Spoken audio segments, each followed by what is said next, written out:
What's up, everybody? I'm Clayton. Welcome back to my movie review channel, and today we're reviewing John Carpenter's The Thing. Yes, this is a classic in the horror genre. It's horror month, so this month of October we're going to be reviewing horror films. So classic horror films that I like, horror films that you like. Let me know what horror films you want me to review in the comment section. It's Halloween season, baby. So that's what we're doing. Horror films for the month of October. I do want to apologize right off the bat to my subscribers who were with me through September and expecting Western month to come. It didn't really come, and I apologize about that. I had the entire month already planned out with the different Western films I was going to review, but unfortunately, I had circumstances come up that month that just hindered me from being able to put out more reviews. I think I did two. I reviewed both True Grit movies, the 1969, and the 2010 remake, and that was all I was able to get out. Again, I do apologize about that. Circumstances just didn't lend me to be able to put out more reviews. I had technical difficulties, editing difficulties on the camera end, behind the scenes stuff going on. It was complicated. So I do apologize about that. I do want to make it up and put out more Western films in the future. So hopefully we can get around to doing that. But if you're new to my channel, please like and subscribe. It helps me out a ton. And welcome to Horror Month. So Halloween season underway. Let's review John Carpenter's The Thing. I thought, why not start off with a classic? Why not start off with one of the great horror films of all time? They don't get much better than The Thing. So, just as a disclaimer up front, if you have not seen The Thing, this will be a spoiler review. It's been out for 40 years, guys. So if you haven't seen it by now, that's kind of on you. You really should check it out. You should have seen it already if you haven't. But just keep in mind that there will be some details about the film that I will have to talk about in this review. So there may be some spoilers in this review. You've been warned. You can stay with me and continue if you are interested, but I really, really encourage you to go check out the movie first and then come back and watch this review. So, that being noted, let's continue with my review of The Thing. So, this is a movie that I absolutely love. It is easily in my top 50 favorite horror films of all time. I'm a huge John Carpenter fan. I think John Carpenter is the greatest horror director of all time. There are some great horror directors out there, but to me, Carpenter is at the tip of the spear. So, this is one of his absolutely great horror films. Now, what's strange is that I'm not a big sci-fi guy. I'm not a big science fiction guy. But I do like horror films. I love horror films. So it's interesting that a horror sci-fi movie like this would still be as high as it is on my list for horror films. That says a lot about John Carpenter, and that says a lot about just how good this film is. So, positives with this film, there are a lot of things that I do really like and think it was done just brilliantly. But first off, I got to talk about Kurt Russell. So this movie was released in 1982. John Carpenter had already made it, so to speak, in Hollywood with Assault on Precinct 13 and then Halloween. Following that, the success of Halloween, he really had kind of carte blanche now at this point to do what he wanted to do, and he tackled this film. He didn't write it, but he did direct this film, and it was shot entirely on location in blistering cold temperatures. It's set in Antarctica. during the winter, so it's absolutely freezing temperatures. And it's a group of these researchers made up of scientists, doctors, pilots, all sorts of walks of life are kind of forced to work together in this research facility. And Kurt Russell is the star of this film. He's a pilot, and his character is so well written, but also Kurt Russell's performance, I think, as MacReady is absolutely brilliant. He has just such this cool demeanor about him, where he's just cool, he's confident, but he also has a certain charm about him that you gravitate towards and you really like. And I think Kurt Russell just plays that role brilliantly. I don't think this is a character that you could just throw anybody into and get the same effect out of it. It needed a certain performance given to that character to draw audiences in, and I think Kurt Russell was just the guy to do that. I think he's a great actor, and he knew exactly how to play that character. This is one of the coolest Kurt Russell characters. Snake Plissken from Escape to New York and Escape to LA. Is it Escape to New York or Escape from New York? I think it's Escape from New York, right? John Carpenter, he worked with Carpenter a number of times. He worked with Carpenter in The Thing. He worked with Carpenter in Escape from New York, Escape from LA. But his character, Snake Plissken, in those movies is also an awesome character and just a total bad A and a really cool character. But his character, MacReady, in The Thing is one of his coolest characters, I think, in his filmography. So, yeah, his character is very well written, but Kurt Russell's performance as that character is what really stands out for me in the acting department. Speaking of the acting in this film, I think the acting across the board is really well done. I think, there's some actors that you could tell are maybe a little bit green, maybe aren't on the level of Kurt Russell is, but they all played their characters really well. And I think they all knew how to play their characters, and they gave a certain level of charm to their characters. And while none of their performances may have been Oscar worthy or super memorable performances, each of them I felt gave their character the performance that their character needed for this film. And the camaraderie of these guys, it works really well, and their performances and the way that they play off each other works really well. So I do really like the acting in this film across the board. There's really no sour notes here with the acting. There's no one that's really off key. I think everyone is kind of they've kind of hit their stride, and they play well together. This cast of guys. There's no female characters in this movie. And I find that super interesting because most horror films, you have the main guy and the main girl who kind of fall in love or whatever, or you have that one final girl who makes it to the end, the one survivor, everyone else gets killed off.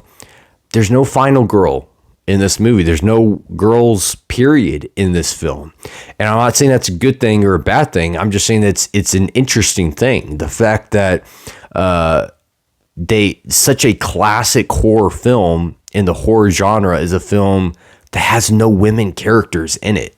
And I just think that these group of men that are forced to work together in this movie do a super good job at it. And you don't feel at any point in this movie like it's missing that feminine quality of women to this film. It doesn't feel like it's missing that because of how well put together and how well structured this film is, which leads me to my next positive here is the pacing of this film. Carpenter's pacing is brilliant in this movie. This is about an hour and 40-minute film that feels like it's maybe 50 minutes. because it goes by so fast. Everything is so well paced. Carpenter doesn't spend too long with any one character. He doesn't spend too long on any one scene or in any one act. Like the structure of this film and the pacing of this film is just perfect. I mean, it's just perfectly paced all the way through, and it flies by like that, and it's over before you know it. And so I love the pacing in this film. You can watch it, have a good time with it, and then it's over before you know it. So really good job by the directing and the pacing by Carpenter in this film. Speaking about the directing, I think Carpenter's direction here over the visual aesthetics of this film is also brilliant. You have Dean Cundey as the DP in this movie, the cinematographer who worked with Carpenter on a number of different films, including Halloween. He does a masterful job in this movie. This film may be the most beautiful and most beautifully shot horror film that I've ever seen. The cinematography here is just absolutely beautiful. I mean, each image, it's like you could frame each image and just make a wallpaper or a wall decor out of it, and it looks beautiful. Every shot, Dean Cundey's lighting with his composition, his blue hues that he uses, he's known for using, and then just his shadowing. Dean Cundey knows how to shadow an image so incredibly well. In Halloween, I think that's very evident, and in here in The Thing, it's very evident that his shadowing and his light contrast composition for this film is it's beautiful, and it makes, against the white of the snow and the ice in this movie, just gives for an absolutely beautiful and aesthetically pleasing image throughout this film. So I love coming to this movie just for the cinematography alone. I could just watch this movie just looking at each shot and each frame and each image. It's just beautiful.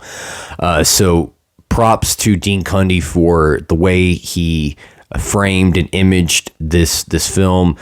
John Carpenter for his directing over that. Also, the score here is another strong positive. Now, typically in a John Carpenter film, Carpenter himself composes his own score. He's a really great musician and typically composes his score. This is one that he didn't compose the score in. The score here was actually done by Ennio Morricone. I think I'm pronouncing that right. But it's a really good score. It's definitely a Carpenter-esque score. Even though Carpenter didn't compose it, it sounds like a Carpenter score. It sounds like it would be in a Carpenter film. And Carpenter knew exactly how to get the score that he wanted for this film.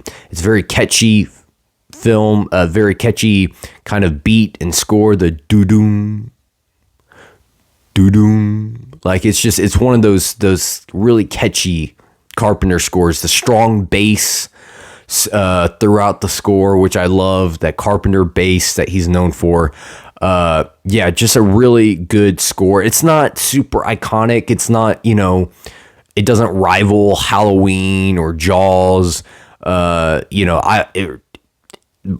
even Prince of Darkness. I think Carpenter's score in Prince of Darkness is fantastic, but this score is still a really good score. And I think Ennio, he had really good communication with Carpenter, and I think they worked really well together to get the score that fit this film. And I always talk about that with movie scores. The score itself should fit the theme of the movie. When you listen to the score, it should resonate with the film. It should bring the feelings and the emotions that you have or should have in the film to mind when you hear the score.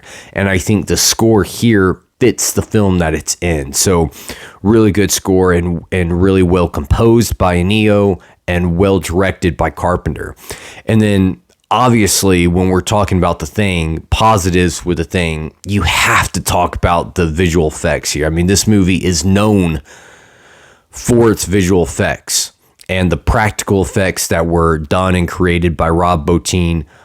Just an absolute masterful creation, visual effect creation by Rob Bottin. This movie is iconic. It has some of the best practical effects work you'll see in any horror film ever, any film ever. I mean, it's up there with the all-time greats, American Werewolf in London, or even outside of horror. When you talk about like practical effects in the first Star Wars movies, this movie is right up there with the best practical effects work you'll ever see. And there's no CGI here. Everything was done practically. Rob Bottin exhausted himself trying to come up with and create these practical effects for this film. And he absolutely nailed it, man. Just nailed it. And the first time when you see the dog open its mouth and you see the thing come out of the dog and you see the little tentacle things swirling around out of them, just incredible stuff. The disfigurement of the characters when they get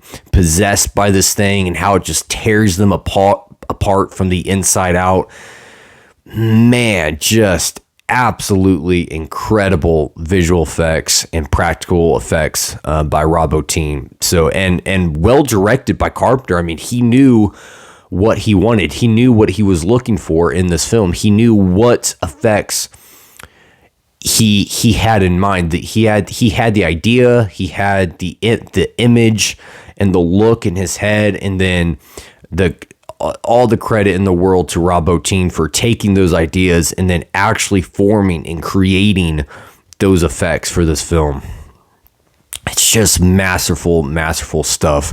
And we may never see a horror film with this level of practical effects ever again. I mean, it truly is in a sphere, in a league of its own, really. So yeah, brilliant job by Rob Bottin and the effects work done there. Also, another positive I have with The Thing is in the storytelling. I think this is a really beautiful story. It's essentially a story about trust and how the lack of trust and the lack of faith can destroy you and can destroy your world and can affect other people. I mean, these guys that are bunkered down in this research facility, they have to trust each other, and they start off trusting each other. But then once they find out that this thing has invaded and has taken over their research facility, they start doubting each other, and they start questioning, can I trust this person? Can I trust the guy next to me? And they lose faith in each other. They lose trust in each other, and it completely destroys them, and none of them make it out. And except for Childs and McCready. And even then, you know that they're not going to make it either. They have just been left to the hands of Mother Nature and the cold Arctic tundra of Antarctica that they're in. The cold is going to get them. They're going to freeze to death out there. They may have destroyed and killed the thing, but they themselves are not making it out alive. So I just think that the storytelling here is done and is told masterfully, and how slowly but surely, one by one, each guy, as they lose their way and they lose their faith and they lose their trust in each other and in God and in humanity, it just completely rips them apart. And I think there's a lot of symbolism when the thing is tearing them apart from the inside as it possesses them, that their lack of faith is also tearing them apart and ripping them apart. So there's a lot of deep meaning going on in the storytelling with this movie, which is, I love that, because you don't get that in very many horror films at all. There's very few horror films that actually have something to say, where there's an actual story being told and there's something philosophically to be discussed and to be said here. Very few horror films have that. This movie does, and that's just another reason why I love this movie is just the fact that this is a movie that actually has something to say and has something to talk about in the storytelling. So yeah, just great writing, great storytelling there. And I enjoy how this film kind of exploits the ramifications of the lack of faith and trust in humanity, and obviously as a Christian, I would say the lack of faith in God. And there's even a line by MacReady when he tells the doctor, Dr. Blair, when he's locked up in the tool room, and Blair's like, telling MacReady he doesn't know who to trust, and MacReady says maybe you should just trust in the Lord. And it's like, yeah, that's your answer right there. Just trust in the Lord. But none of them do. And it at the end, it just rips them apart and destroys them. So yeah, great film. All of those things that I mentioned are very strong positives for me. Moving on into the negatives, there are a couple negatives that I do have with this movie. It's not a perfect film. The main issue for me is really in the writing for The Thing itself.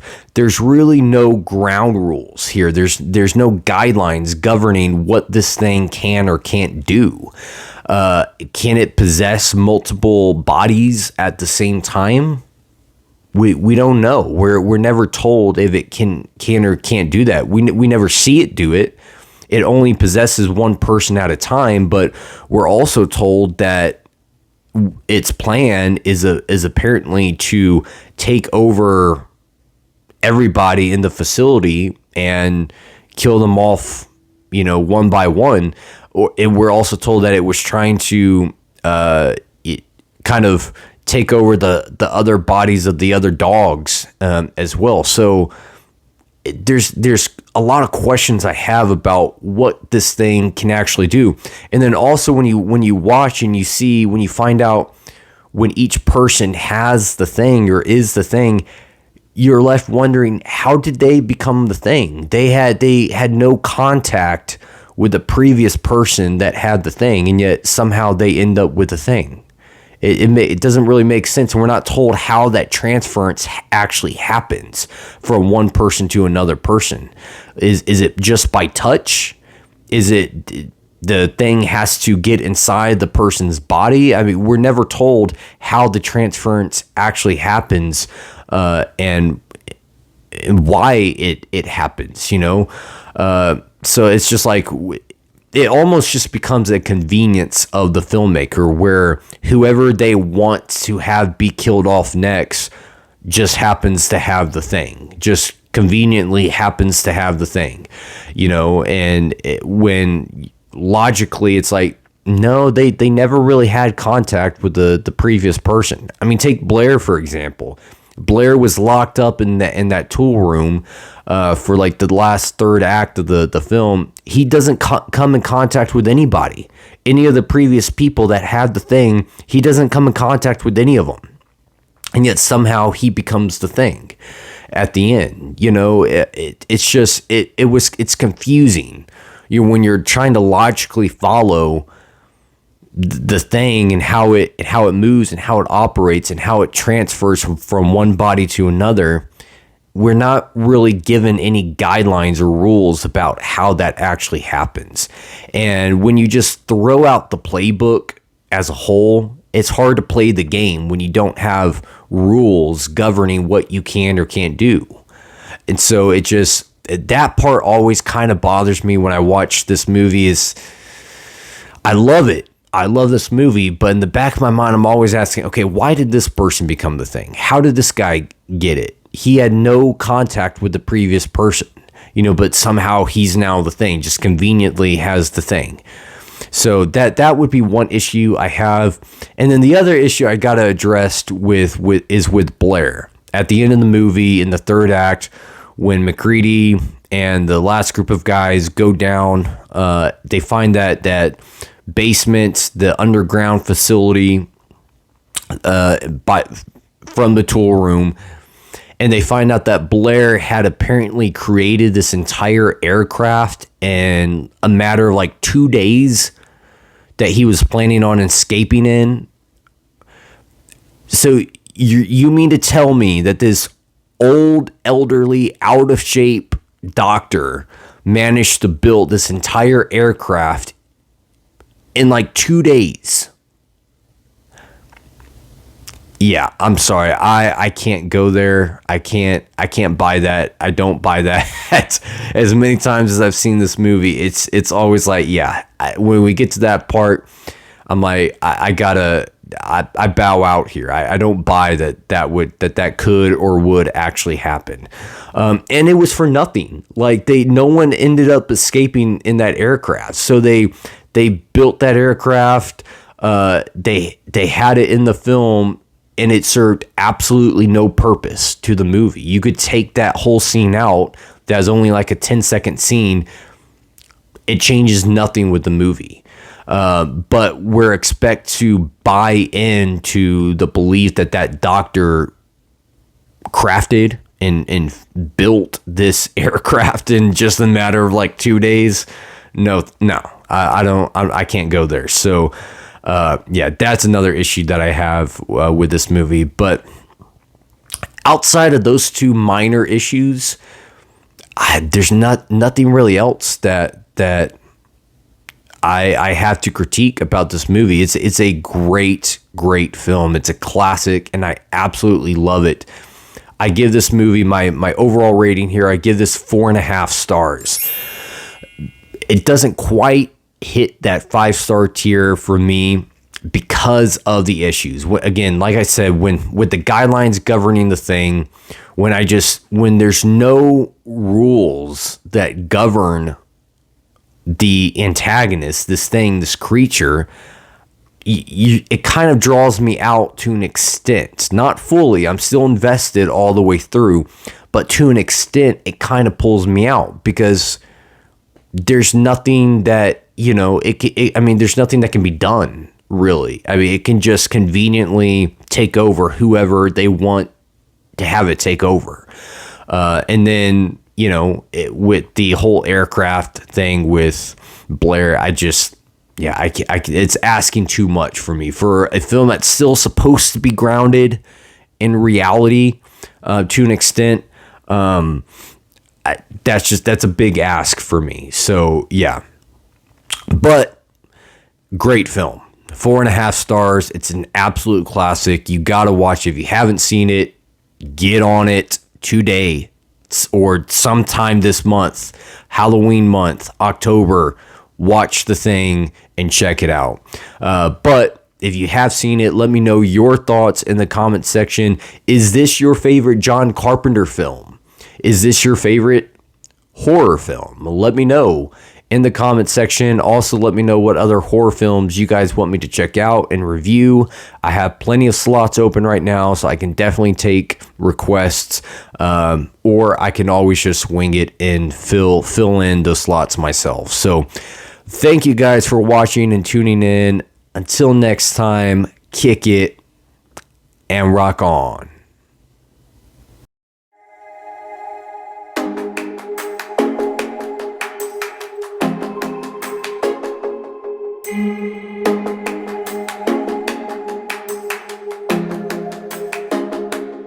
Thank you.